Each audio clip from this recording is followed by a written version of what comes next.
Hey, it's Dave White with Quad City Safety, here to have a conversation about insoles. Very boring subject, but let's kind of jump in here and go through the needs and what all's out there, because an insole is not an insole is an insole. So typically when we go out to the store, we buy a shoe and it comes with just a basic insole. And the problem with it is very quickly, since they are not a kind of a heavy duty, beefy product, they break down. And as this breaks down, the problem that happens is everybody over or under pronates. So how we actually distribute our weight onto shoes is different. How that weight is distributed into the insole over time will break that down. Once we've broken down that insole, it starts to break down the outsole because of how we're actually wearing, or the wear pattern on the shoe. So the first argument to replace your insoles is to increase the longevity of your shoe. And that can be through basically going towards a replacement insole. This is a Spinco one that we sell.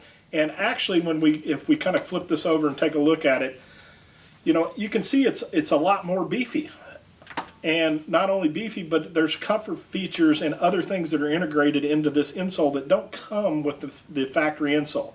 So often it's the case that when we buy a new pair of shoes, it's not a bad idea to take a look at insoles and see if there's something that fits you. And we'll work through some other insoles and what the case for those are.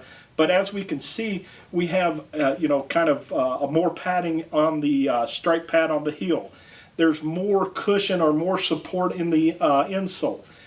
This is actually an antimicrobial, so we pick up cutting down the stink of the shoe, where those may not be in that factory insole when you first buy the pair of shoes.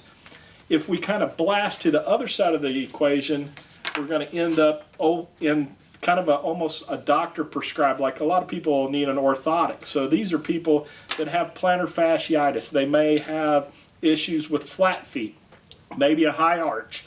There's all kinds of different situations that you may need it. So instead of an insole, you may need to go towards an orthotic type of product or a replacement that you add to that shoe. So we've kind of moved through the scapes. Well, in between all this stuff, a lot of it is centered around comfort. So comfort, going towards this guy acts like an anti-fatigue mat. So again, as you can see, we're looking at something that's completely different in construction, more beefier, but often going after comfort features.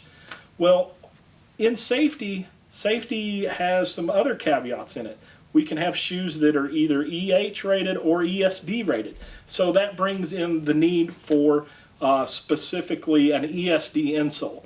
So when we're talking about ESD, we're talking about trying to ground. So we want, anytime we would touch something, we would want energy to pass through us. Not like an electrician. An electrician would not want that energy to go to ground, so they would have an EH. So, but if we're in a situation where maybe we're working around electronics to where we don't want the potential to build up kinetic energy and have a spark, we have an ESD. Well, if we take the factory sole out of that shoe and replace it, we have to make sure that we hit that safety requirement of replacing it with an ESD insole. Then kind of in the middle is, there's a new generation of product that's kind of that tweener. So this one acts, just like an insole, but it's got the orthotic built into it. So we get the cushions and the comfort features, but we also get the medical advantage of maintaining support within the shoe. So I challenge you, when you go to buy that next pair of shoes, pull that insole out, take a look at it, and figure out a better solution for yourself.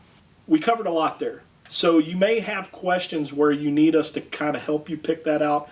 We're available via the web, or just give us a call, and we'd be more than glad to make sure that we get you into a good solution.